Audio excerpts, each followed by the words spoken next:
A paz do Senhor, meus amados e queridos irmãos. Aqui quem vos fala é o pastor Heber Ramos, aqui da Igreja Sede. Nós estamos aqui para poder finalizar o estudo do livro do Gênesis. Nós, pela graça de Deus, já tivemos 72 estudos. Está lá na nossa playlist, no nosso canal do YouTube. Basta você clicar IEPBC Brasil, você vai lá entrar no nosso canal do YouTube e vai clicar na playlist do Gênesis. E você vai ter lá 72 estudos gravados até aqui. Hoje é o 73º estudo.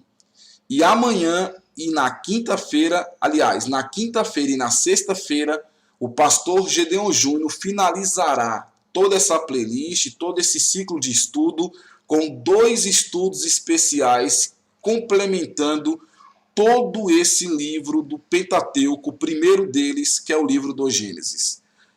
No versículo 1 do capítulo 50, fala que José se lançou sobre o rosto de seu pai e chorou sobre ele e o beijou. Aqui é um momento de muita tristeza. Como José ele se tornou o principal membro da família após a morte de Jacó, recaiu o dever de fechar os olhos de seu venerável pai. Isso aqui você pode conferir em Gênesis 46, versículo 4, porque em Gênesis capítulo 46, versículo 4, diz assim a palavra do Senhor: E descerei contigo ao Egito, e certamente te farei tornar a subir, e José porá a mão sobre os teus olhos. Então, houve uma profecia de que José faria esse ato. Então ele fecha os olhos de seu pai Jacó, e a intenção de José agora, como chefe da família, era honrar o seu pai e realizar o desejo dele, que era ser enterrado em Canaã. Como era então, pastor Heber, o sepultamento nos tempos bíblicos? O sepultamento do corpo de uma pessoa falecida era um ato de considerável importância para as pessoas no período bíblico. Assim, Abraão, primeiro a ser diretamente mencionado no registro como realizando um sepultamento, estava disposto a gastar uma boa soma de dinheiro para conseguir um lugar adequado para sepultamentos. Abraão estava em terra estrangeira, à procura de local para enterrar sua esposa. Sara, sua esposa, havia acabado de morrer. Ele estava então numa terra estrangeira e estrangeiros que estavam ali ofereceram-se para ajudá-lo, pois tratava-se de um respeitado príncipe de honra. Era assim que Abraão era visto. Embora Abraão não tivesse estabelecido raiz naquela área, sua fama estava acima de qualquer reprovação. O polido intercâmbio entre Abraão e Efrom ofereceu sua terra a Abraão sem qualquer cobrança. Só que Abraão ele insistiu em pagar por ela. De forma polida, Efrom mencionou o preço, mas enfatizou que aquilo não era importante. E Abraão então pagou 400 ciclos de prata. Ambos sabiam o que estava acontecendo ao entrarem no campo dos negócios. Se Abraão aceitasse a terra como presente, quando foi oferecida, teria insultado Efrom, que então teria rescindido sua oferta. E muitos comerciantes do Oriente Médio ainda seguem esse ritual com seus clientes. 400 ciclos de prata era um preço elevado para a propriedade comprada por Abraão. Os hititas não ficavam muito contentes com a venda de suas terras para estrangeiros. Assim, Abraão teve pouco espaço para barganhar. Efrom pediu um preço exorbitante. Na Bíblia Almeida, revista e atualizada, se você tiver sua Bíblia aí, você pode pegar lá nas últimas páginas. Lá nas últimas páginas tem o auxílio para o leitor. E lá tem tabelas de pesos, medidas, moedas, dracmas, denários, ciclos.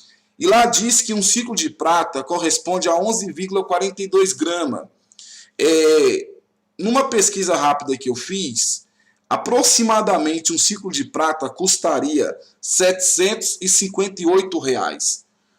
Como Abraão comprou por 400 ciclos, então Abraão, trazendo para a moeda atual, aqui no Brasil, o real, ele tinha desembolsado ali R$ 303.200, porque o sepultamento era algo muito importante naquela época. O costume daqueles dias era pedir o dobro do preço do mercado. pois já era esperado que o comprador oferecesse metade do preço estabelecido. No entanto, Abraão não negociou, apenas pagou o preço inicial. Ele não estava tomando algo que não merecia. Embora Deus houvesse prometido a terra a Abraão, ele não a tirou de Efrom. Não honrar uma pessoa morta, meus irmãos, naquele tempo, era uma demonstração de grande falta de respeito. O enterro impróprio equivalia a uma maldição. Os hititas, os filhos de Et, dos quais fez a compra, tinham suas próprias sepulturas seletas. Então, o avô de Jacó foi que comprou aqui esse sepulcro. Então, e a Bíblia diz que esse sepulcro que Abraão compra aqui de Efrom é exatamente o mesmo local que vai ser enterrado Jacó. A Bíblia diz, irmãos, no versículo 19 do capítulo 23 de Gênesis, tem aqui exatamente o local onde Abraão comprou. Ele comprou a cova no campo de Maquipela, em frente de Manre, que é em Hebrom, na terra de Canaã. Então, essa sepultura, essa cova, ele comprou nesse local. A caverna obtida por Abraão, que o nome também dava-se como caverna, obtida por Abraão, tornou-se a sepultura da família, onde foi colocado o corpo da sua esposa, mais tarde o seu próprio corpo, os de Isaac, Rebeca, de Lia e agora de Jacó. Jacó estava seriamente preocupado de que seu corpo não fosse enterrado no Egito, mas ele queria que seu corpo fosse enterrado lá em Canaã. Você pode observar isso nos últimos versículos do capítulo 49 que nós falamos ontem. É importante lembrar, irmãos, que Jacó ele estava no Egito quando ele morreu. E o local do enterro tinha que ser lá em Canaã. Entre o Egito e Canaã dá uma distância de 847 quilômetros. Eu estava conversando com o pastor Abidiel e de onde eu falo aqui agora, na cidade do Gama, até lá, na nossa igreja do Brasil para Cristo, em Palmas, em Tocantins, lá no pastor Abidiel, nós temos aí a distância de 823 quilômetros. Então, só para você entender que Jacó ele morreu no Egito, mas tinha que ser enterrado em Canaã, que daria uma distância daqui onde eu falo, da cidade do Gama, até lá no pastor Abidiel, lá em Tocantins, aproximadamente a mesma distância. Então tinha que ter um preparo muito grande para o funeral. Não poderia ser um funeral qualquer, até porque naquela época, conforme está em Deuteronômio, diz que tinha que ser enterrado no mesmo dia. Mas aqui em Jacó foi completamente diferente. Então José faz aí os preparativos para o funeral de seu pai. José aqui, ele tem três coisas para observar. Primeiro, o corpo de Jacó deveria ser devidamente embalsamado. Olha o que diz o versículo 2. E José ordenou aos seus servos, os médicos, que embalsamassem o seu pai. E os médicos embalsamaram Israel. No Egito, isto era um processo muito elaborado. Os egípcios eram tão habilidosos nesta arte que hoje todos nós somos familiarizados com a extraordinária preservação de suas múmias. Isto exigiu o embalsamamento do seu corpo, de que outro modo teria decomposto durante a quente viagem do Egito até a caverna de Maquipela. No Antigo Egito, irmãos, os embalsamadores eram uma classe por si mesmos. O processo de embalsamamento consistia em infundir uma grande quantidade de substâncias resinosas nas cavidades do corpo. Depois os intestinos eram removidos e então aplicava-lhe um grau regulado de calor para secar os humores, bem como decompor os materiais de alcatrão que tinha sido previamente introduzido. 30 dias foram dedicados à conclusão desse processo. Depois de 30 dias, mais 40 foram gastos na unção com especiarias. O corpo bronzeado por esta operação, sendo depois lavado, era envolvido em numerosas dobras de tecido de linho.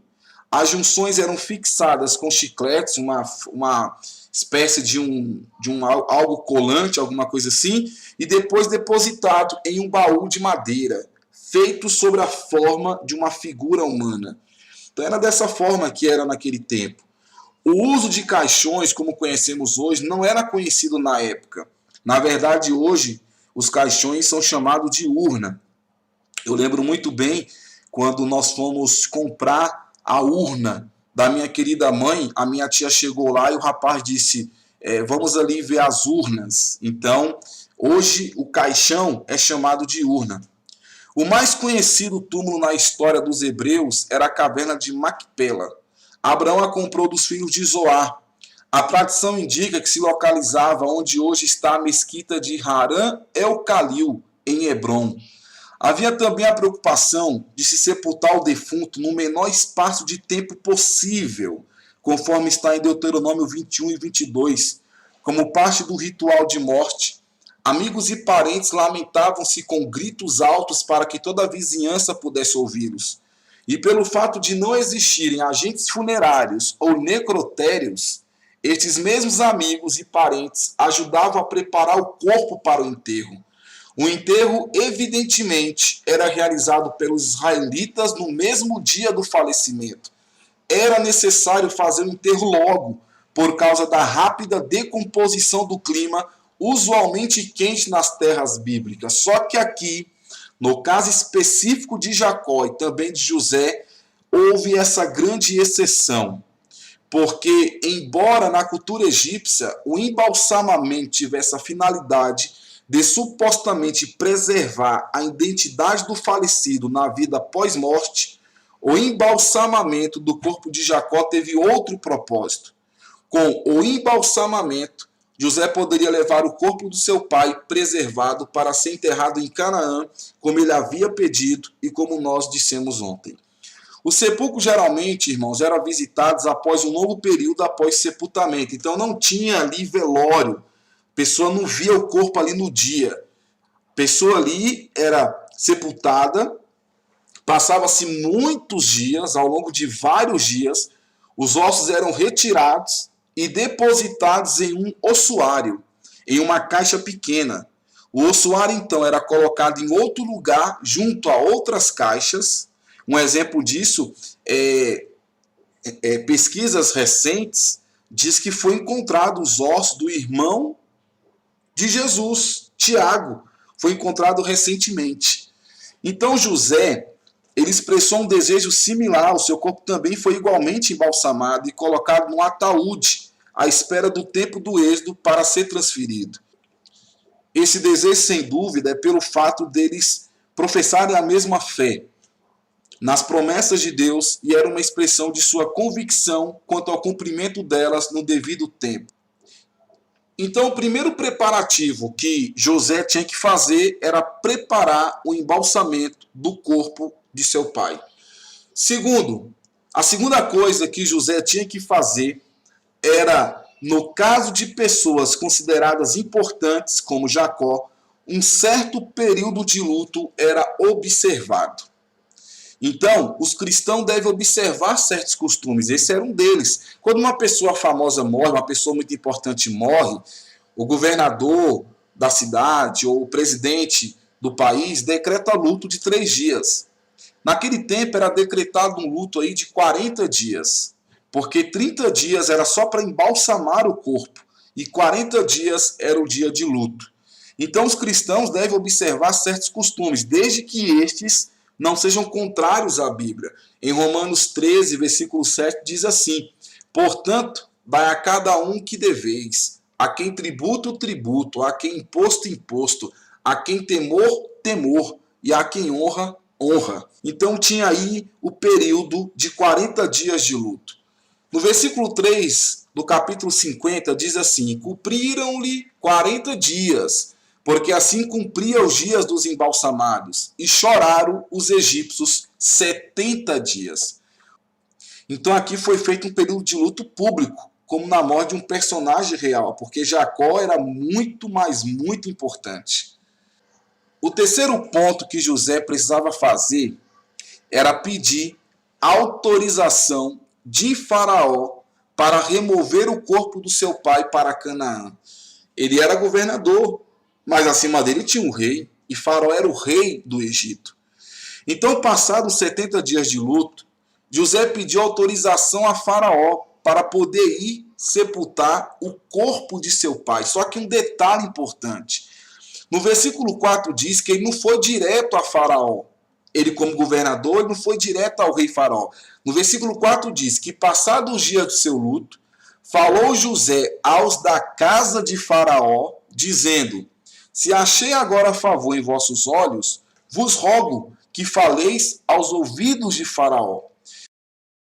José tomou cuidado para que se soubesse que o sepulcro da família foi providenciado antes de deixar Canaã, e que um juramento obrigou sua família a transportar os restos para lá.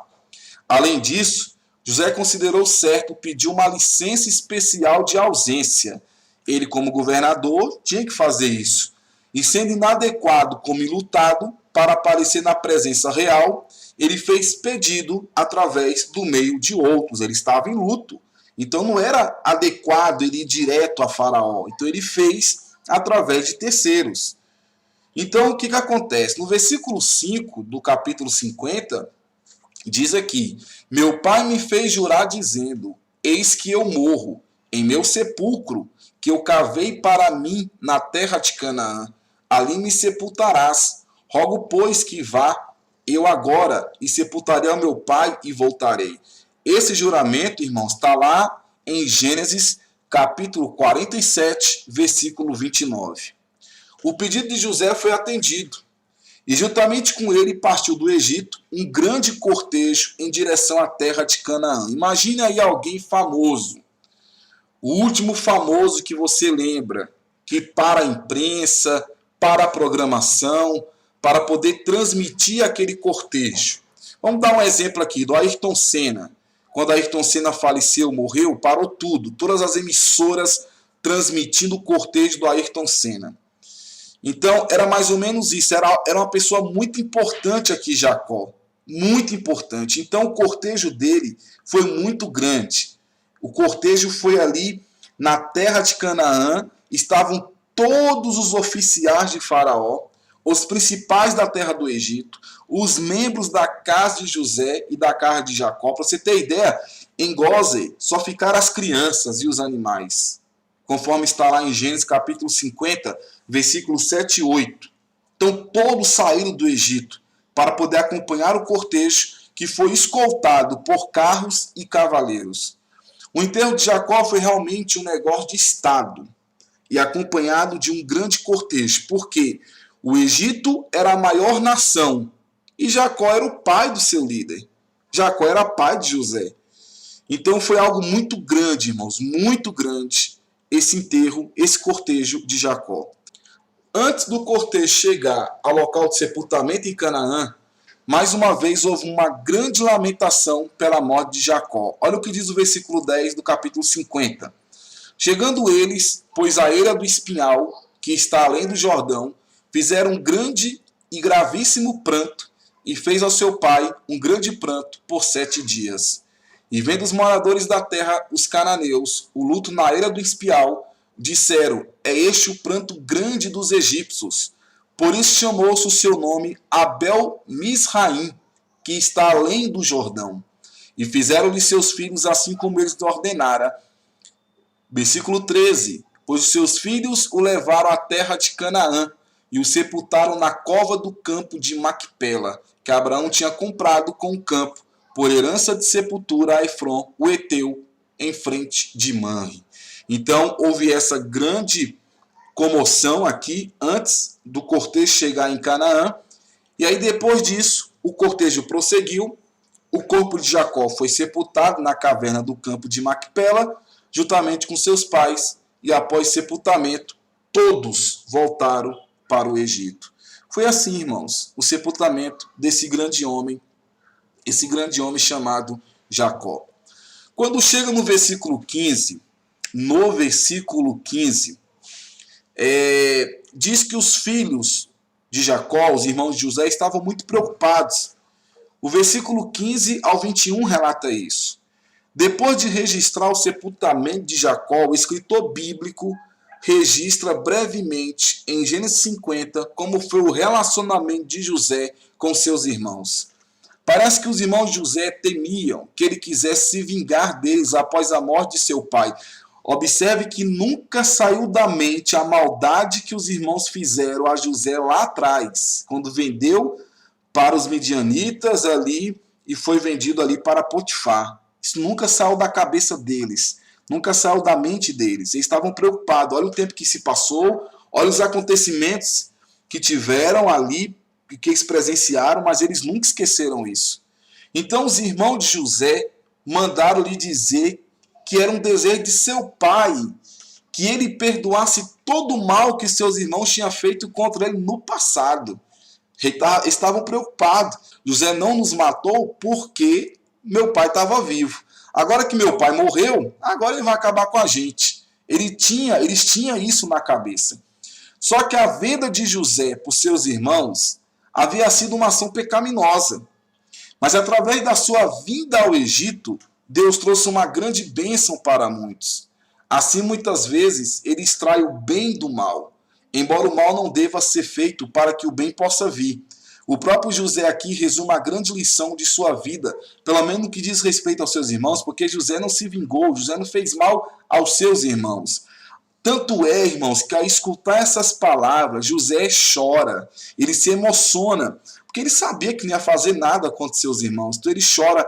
Então, seus irmãos vieram à sua presença e fez o quê? A Bíblia diz que se prostraram, se ajoelharam diante de seu irmão chamado José, o grande governador do Egito, assumindo diante dele a posição de servos. Agora, detalhe, se eles tivessem realmente considerado o caráter de José, eles teriam visto que ele estava acima de qualquer vingança. José estava em outro nível, irmãos, em outro patamar. José não estava de forma alguma pensando em vingança contra seus irmãos, de forma alguma. Alguns têm insinuado, inclusive, que os irmãos de José não foram sinceros e que inventaram a mensagem atribuída a Jacó, conforme está no versículo 16 e 17. Não há razões para fazermos tais acusações, por que razão Jacó não se importaria com a harmonia de sua família após sua morte? Vemos novamente José um exemplo do verdadeiro perdão. Um verdadeiro perdão. Ele perdoou, esqueceu tudo isso. Mas tão logo José tranquilizou e confortou seus irmãos, lhes assegurando que nenhum mal haveria de acontecer no Egito. Inclusive, José respondeu aos seus irmãos se apoiando na misteriosa e perfeita providência divina, que pode usar até mesmo o mal para o bem, conforme ele disse aqui em Gênesis capítulo 50, versículo de número 20.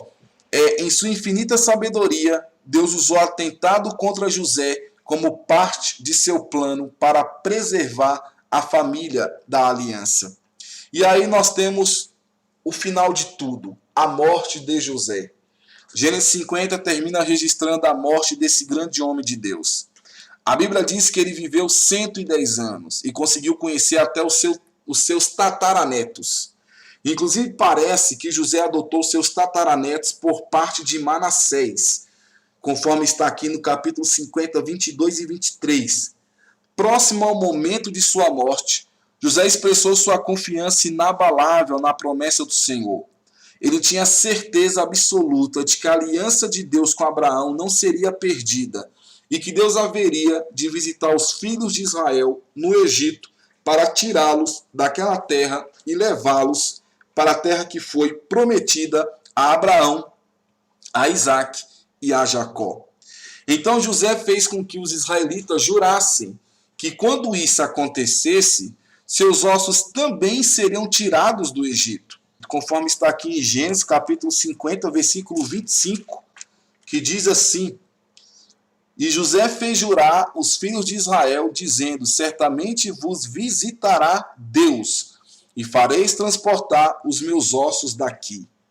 E morreu José na idade de 110 anos, e o embalsamaram e puseram no caixão no Egito. Assim como foi feito o embalsamamento de Jacó, também foi feito em José. A sequência da história bíblica Revela que no tempo do Êxodo, Moisés tirou os ossos de José do Egito e mais tarde os israelitas sepultaram os restos mortais de José em Siquém. Você pode conferir em Êxodo 13:19, Josué capítulo 24, 32.